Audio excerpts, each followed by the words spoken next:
భగవంతుడు మన కోసం భగవంతుడికి దగ్గరగా అవ్వటానికి ఈ సనాతన ధర్మంలో అనేక రకాలైనటువంటి స్పిరిచువల్ ప్రాక్టీసెస్ మనకు ఉన్నాయి. కొంతమంది ధ్యానం ద్వారా, కొంతమంది యజ్ఞం ద్వారా, కొంతమంది పూజల ద్వారా, చూసారా ఇలా సత్సంగాల ద్వారా, ఈ రకమైనటువంటి అనేక రకాలైనటువంటి ప్రక్రియల ద్వారా నిత్యం నిరంతరం దయచేసి మాట్లాడకూడదు, వినాలి. 2 మాటలు వినాలి, తర్వాత మిమ్మల్ని క్వశ్చన్ వేస్తాను, మీరు ఆన్సర్ చెప్పాలి. ఇటువంటి దైవికమైనటువంటి కార్యక్రమాల్లో ఇందాక శర్మ గారు చెప్పారు. ఏం చెప్పారు? భగవంతుణ్ణి ఈ పూజ అయ్యే వరకు, పూర్తిగా మంగళహారతి ఇచ్చేంత వరకు భగవంతుణ్ణి ఇక్కడే ఉండమని ప్రార్థించాం. ఆయన ఇక్కడ పెట్టుకుని మనం ఎక్కడికో వెళ్ళిపోతే ఫలం ఉంటుందా? శర్మ గారు చెప్పారు కదా. అందుకని దయచేసి మాట్లాడకుండా 2 మాటలు వినండి. అటువంటి అనేక రకాలైనటువంటి భగవంతుని చేరుకునేటటువంటి మార్గాల్లో మనకి కీర్తనమని, వందనమని, దాస్యమని రకరకాల ప్రక్రియలు ఉన్నాయి. ఇవి మనం ఎంతో భక్తి శ్రద్ధలతో చేసుకుంటేనే భగవంతుడు ఆలకిస్తాడు.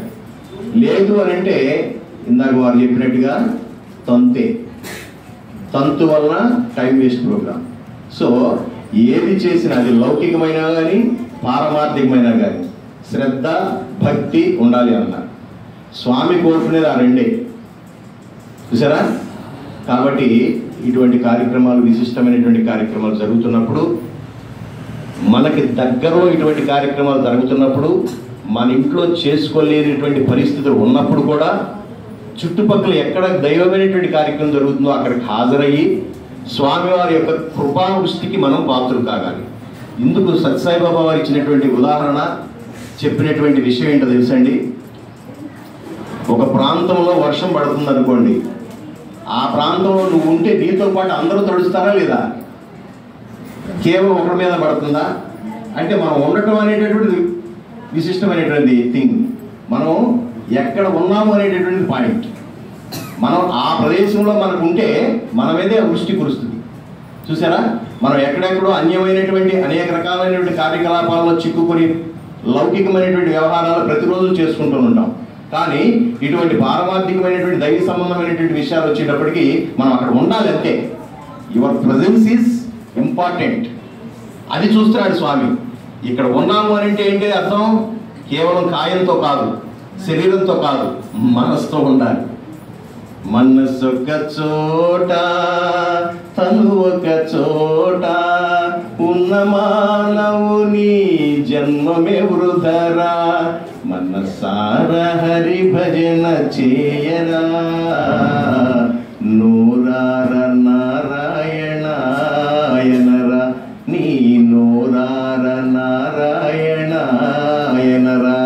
నూరార నారాయణ అనాలంటే ఏం చేయాలి? మనసు దగ్గర ఉండాలి కదా. మనసేమో వేరే వేరే వేరే వేరే వేరే వ్యాపకాలతో ఉంటుంది. ఒక్క ఫ్రాక్షన్ ఆఫ్ సెకండ్లో కొన్ని వేల ఆలోచన చేయగలిగినటువంటి శక్తి మనకు ఉన్నది. అందుకే అన్ని జన్మలోకి ఉత్కృష్టమైనటువంటిది బ్రహ్మాండం అంటే 84 లక్షల జీవరాశుల్లో మానవ జన్మ ఉత్తమమైనది అంటానికి కారణం ఏంటి? కేవలం నీకు ఇచ్చినటువంటి బుద్ధి, మనసు. ఇంత పెద్ద మనసు, ఇంత పెద్ద బుద్ధి ఏ జీవజాలానికి లేదు, ఏ జంతుజాలానికి లేదు. కానీ మనకి ఇచ్చినటువంటి ఇంత అపారమైనటువంటి శక్తిని మనం ఉపయోగిస్తున్నామా? అంటే ఏకాగ్రతగా ఉపయోగిస్తున్నామా? అనేక రకమైనటువంటి రశ్మిలు, సూర్యుడి నుంచి వచ్చేటటువంటి కిరణాలన్నీ కూడా ప్రోగు చేసి ఒక భూతత్వం పెడితే దాని కింద కాగితం పెడితే అంటుకుంటుందా లేదా? అగ్ని వస్తుందా లేదా? ఎందుకు? అవన్నీ ఏకాకృతమైనవి కాబట్టి. అలాగే నీ మనసులో ఉన్నటువంటి అనేక రకమైనటువంటి ఆలోచనలన్నింటినీ కూడా ఏకాకృతం చేసి భగవంతుడి మీద పెట్టినప్పుడే ఆయన యొక్క అనుగ్రహం వస్తుంది. ఏ కాయైనా పండాలంటే కనీసం 2 వారాలు, 1 వారం పండాలా లేదా? అంటే ఏకాగ్రతగా దానికి కావాల్సినటువంటి హీటు మెయింటైన్ చేయాలా లేదా? ఒక కోడి పొడుగుతుందంటే 3 వారాలు, 3 ఏళ్ళు, 21 రోజులు తదేకంగా గుడ్ల మీద కూర్చుని అసలు ఇంకో 2 ఛాన్స్ లేకుండా కనీసం మనం ఆహారం అందిద్దామన్నా కూడా పొడిచి మరి మనం దూరం చేస్తుంది. కానీ ఆ గుడ్ల మీద నుంచి లేగదు. అంత కాన్సన్ట్రేట్గా ఉంటేనే కానీ ఆ ప్రతిఫలం వచ్చిందా లేదా? పిల్లలు పుట్టే లేవా? అలాగే మనం కాన్సన్ట్రేషన్ అనేది చేయగలుగుతున్నామా? ఏది కూడా తంతులాగా చేయవద్దు.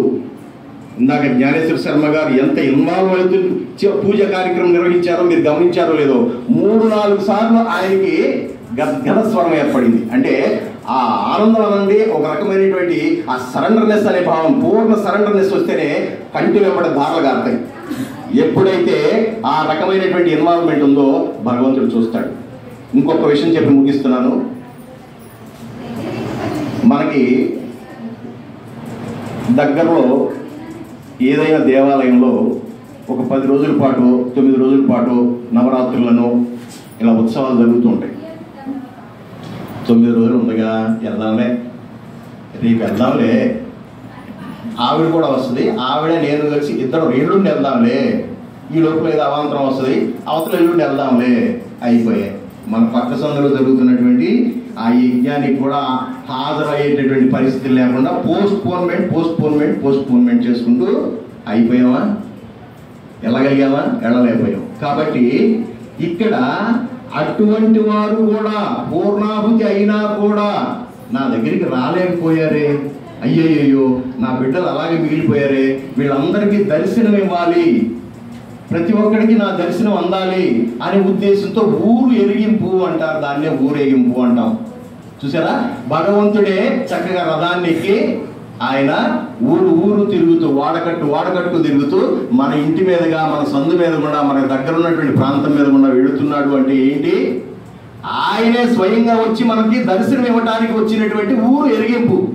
అప్పుడు కూడా లోపల కూర్చుని సీరియల్ చూస్తా ఉంటే ఏంటి నీ పరిస్థితి, అమ్మాయి కాపురం గాలి గోపురం లాగా ఏమైపోద్ది. కాబట్టి అటువంటి విశిష్టమైనటువంటి ఊరు వెలిగింపు అనేటటువంటి కార్యక్రమం భగవాన్ శ్రీ సత్యసాయి బాబా వారు ఇదిగో 5 రథాలు వేసుకుని వస్తున్నారు. దేశవ్యాప్తంగా 5 రథాలతో కూడినటువంటి ప్రసార రథం, ప్రేమ ప్రసార రథం రాబోతూ ఉంది. మన రథం విజయనగరంలో స్టార్ట్ అయింది, శ్రీకాకుళం అయిపోయింది, కాకినాడ జిల్లా అయిపోయింది, ఇదిగో వెస్ట్ గోదావరిలో రాబోతా ఉంది, అక్కడి నుంచి కృష్ణా జిల్లా రాబోతా ఉంది. ఆ ప్రణాళిక చెప్తున్నా. మీరు ఇందాక చెప్పాను ఊరు ఎరిగింపు యొక్క విశిష్టత ఏంటో. భగవాన్ శ్రీ సత్యసాయి బాబా వారు వచ్చేటప్పుడు వారిని ఏ రకంగా వెల్కమ్ చేసుకోవాలి, గ్రాండ్గా వెల్కమ్ చేసుకోవాలి, వారితో కలిసి మమైకమై వారి అడుగుజాడల్లో వాళ్ళు మనమంతా కూడా నడిచి వారి యొక్క ప్రేమ, కృప, దయ, దృష్టికి మనం పాత్రలు కావాలి అని అంటే ఆ 2-3 రోజుల కార్యక్రమంలో మనం అందరం కూడా పాల్గొంటున్నాం. భగవంతుడే స్వయంగా దేశవ్యాప్తంగా తిరుగుతూ వస్తున్నటువంటి రథం యొక్క విశిష్టత ఎంత గొప్పగా ఉంటుందో చూడండి. ఆ రథానికి అక్కడ ఉన్నటువంటి ఆ వైబ్రేషన్స్ ఎంత గొప్పగా ఉంటుందో చూడండి. ఎంత గొప్పగా ఉంటుందంటే, మహాభారత యుద్ధం అయిపోయిన తర్వాత నువ్వు దిగు అని చెప్పేసి అందరిని దించిన తర్వాత శ్రీకృష్ణ భగవానుడు దిగితే ఒక్కసారి అది తన్మంట అగ్నికి ఆగుతుంది. చూసారా, ఎందుకు అప్పటి వరకు ఆయన ఆర్పట్టాడు. ఇన్ని వైబ్రేషన్స్ మీరు పాడేటువంటి కీర్తనలు, ఎక్కడ మిజోరం వాడు, ఎక్కడ అస్సాం వాడు, ఎక్కడెక్కడ వాళ్ళు, శ్రీకాకుళం వాళ్ళు, వీళ్ళంతా చేసినటువంటి ప్రార్థనల ఫలితం అంతా కూడా ఆ రథంలో స్వామి రూపంలో, స్వామి పాదపద్మాల రూపంలో నిక్షిప్తమై ఆయన వస్తూ ఉంటాయి. అటువంటి వైబ్రేషన్స్ మీరు అక్కడ దగ్గరుండి దర్శించుకుని, ఆయన ఆహ్వానించుకుని, నీళ్లు వారపోసుకుని, కాస్త ఏదైనా కొబ్బరికాయ అలాగే హారతి ఇచ్చుకుని స్వామివారికి మొక్కుకుని, అయ్యా భక్తి జ్ఞాన వైరాగ్యాలు నాకు దయచేయి, మరలా ఈ జన్మను నేను తీసుకోలేకున్నాను, ఈ శరీరంలో దూరినటువంటి ఈ ఆత్మ ఈ శరీరంలో బంధింపబడింది, ఈ జైలు నుంచి నన్ను ముముక్షుగా తీసుకెళ్లి మోక్షాన్ని ఇప్పించు, అటువంటి భక్తి జ్ఞాన వైరాగ్యాన్ని నాకు దయచేయమని చెప్పేసి కోరుకోవాలి మనం అంతా కూడా. అందుకని స్వామివారు మన ఊర్లోకి రాబోతున్నారు. మన కృష్ణా జిల్లా పర్యటన సందర్భంగా మనకి ఇచ్చినటువంటి 18 బుధవారం, మరి మన గుడివాడ మీద ఉండగానే 17-18వ తారీఖు వెళ్తుంది. అయితే మనకి గుడివాడ వచ్చేటప్పటికి 20వ తారీఖు అవుతుంది. 18వ తారీఖు మచిలీపట్నంలో బిగినైనటువంటి ఆ ప్రేమరథం పెడల, లంకపల్లి, చల్లపల్లి, మోపిదేవి, అవినిగడ్డ చూసుకుని 19వ తారీఖు గురువారం అవినిగడ్డ, కొత్తపేట, రామచంద్రపురం, చల్లపల్లి, ఒక్కలగడ్డ, దేవరగడ్డ, ఘంటసాల, కొడాలి, మోవా, కూచిపూడి, ఎంత చూడండి ఇటువంటి ప్రశస్తమైన ప్లేస్. ఇందులో చాలా చోట్ల స్వామివారు దర్శించి ఉన్నారు. స్వామివారు స్వయంగా షిరిడి సాయి మందిరాన్ని ఏర్పాటు చేసినటువంటి లంక ఏరియాలో కొన్ని ఏరియాలు కూడా ఉన్నాయి. ఆ రోజుల్లో స్వామి సత్యసాయిబాబా వారు వచ్చినటువంటి ఏరియాలు కూడా, అవన్నీ కూడా టచ్ చేసుకుంటూ వస్తున్నటువంటి రథం మనకి దివ్యమైనటువంటి రథం. మనకి 20వ తారీఖు శుక్రవారం కూచిపూడిలో ఉదయం స్టార్ట్ అయ్యి పెదపూడి, కొడాలి, శ్రీకాకుళం, అయినంపూరు, కోడేరు, కృష్ణాపురం, పౌడిముక్కల, వీరంకిలాకు, అయినంపూడి, పట్ల పెనమర్రు, పెడసనగల్లు, అయ్యంకి, పామర్రు, పెంజండ్ర, గుడ్డవల్లేరు, గుడివాడ, చూసారా, గుడివాడ వచ్చేటప్పటికి ఆల్మోస్ట్ 2 తర్వాతే అవుతుంది, బహుశా మధ్యాహ్నం 2 తర్వాతే అవుతుంది. కాబట్టి మనం అంతా కూడా స్వామివారి యొక్క రథాన్ని బొమ్మలూరు వెళ్ళి మనం ఆహ్వానించుకోవాలి. బొమ్మలూరు నుంచి మనం ఆహ్వానించుకుని మన సమితికి దగ్గర తీసుకొచ్చి అక్కడ కాస్త అల్పాహారం అవన్నీ సేవించిన తర్వాత 2 భజనలు వాడుకుని మళ్ళీ అక్కడి నుంచి మన ప్రొసెషన్ స్టార్ట్ అయ్యి చక్కగా మన మెయిన్ రోడ్లోనే ఊరేగించుకుంటూ చివరికి నాగవారపాడు వంతెన తర్వాత అమ్మవారు కనకదుర్గమ్మ అమ్మవారు ఉన్నటువంటి ఆలయం దాకా మనం సాగనంపి అక్కడి నుంచి హనుమాన్ జంక్షన్ వారు వచ్చి వాళ్ళు రిసీవ్ చేసుకుంటారు. అప్పటి వరకు ఆ రథం వెనకాలే ఉండి స్వామివారి యొక్క సేవలో పాల్గొనవలసిందిగా మీ అందరికీ విజ్ఞప్తి చేస్తూ, తప్పనిసరిగా వచ్చేటప్పుడు ప్రతి ఒక్కళ్ళ చేతుల్లో తాళం ఉండాలి. ఎవరు ఏదైతే నిర్దేశించారో ఆ రకమైనటువంటి కలర్ శారీస్ తప్పనిసరిగా వైట్ అండ్ వైట్ జెంట్స్. ఇది ఎందుకంటే నేను పెట్టింది మీరు పెట్టింది ఒకళ్ళు పెట్టింది కాదు, భగవాన్ శ్రీ సత్యసాయి బాబానే పెట్టారు. ఒక రోజున మున్సిపాలిటీ వాళ్ళు రాలేదు, 3 రోజులు 4 రోజులు చెత్త అంతా పుట్టపత్తంతా పేరుకుపోతే పొద్దున్నే వచ్చి అంతా క్లీన్ చేయాలరా అని చెప్పేసి పిల్లలందరికీ స్వామివారు చెప్తే, పొద్దున్నే కదా ఎవరు చూస్తారు అని చెప్పి ఎవరుగా మామూలు టీషర్ట్లు మామూలు కాకి కలర్ రకరకాల ప్యాంట్స్ వేసుకుని వచ్చి ఆ సేవా కార్యక్రమం చేసుకుంటే స్వామి రానే వచ్చారు సడన్ గా. ఏమిట్రా మనవాళ్ళు ఎక్కడా ఎదుగుతున్నాడు, వీళ్ళంతా మనవాళ్ళేనంటే మన వాళ్ళైతే వైట్ డ్రెస్ వేసుకుంటారే చూడండి, మన వాళ్ళైతే వైట్ డ్రెస్ వేసుకుంటారే, ఆ స్వామి పొద్దున్నే కదా ఇదంతా మురికి పడుతుంది. ఒరే, మురికి పడినది అనేటటువంటి తెలియాలి అంటే నువ్వు వైట్ డ్రెస్ వేసుకుంటే నీ మీద మురికి పడింది అనేది తెలుసు. అట్లాగే నీ మనసులో మురికి పడింది. ఏంటా మురికి? అహంకారం, మమకారం. చూసారా, ఇటువంటి అక్షర మార్గాలని ఈర్ష్య, అసూయ, ద్వేషం. వాడు ముందుకు వెళ్ళిపోతున్నాడు, నేను వెనక్కి వెళ్ళిపోతున్నాను, నేను ఎట్లా లాగాలి, ఇవన్నీ మురికేరా. ఆ మురికి గమనించడానికి నువ్వు వైట్గా ఉండాలి. కాబట్టి మీరు తప్పనిసరిగా డ్రెస్ కోడ్ పాటించి, అన్నపూర్ణ గారు చెప్తారు అదేదో బ్లూ శారీ సంథింగ్ ఏదో పెట్టినట్టున్నారు మన జిల్లా వాళ్ళు, దాని ప్రకారం మీరు చక్కగా పాటించి ఆ 2 రోజులు స్వామివారి యొక్క కార్యక్రమంలో దివ్యమైనటువంటి కార్యక్రమంలో పాల్గొని స్వామివారి యొక్క అపారమైనటువంటి కృపావృష్టికి పాత్రలు కాగలరని కోరుకుంటూ జై సాయిరామ్.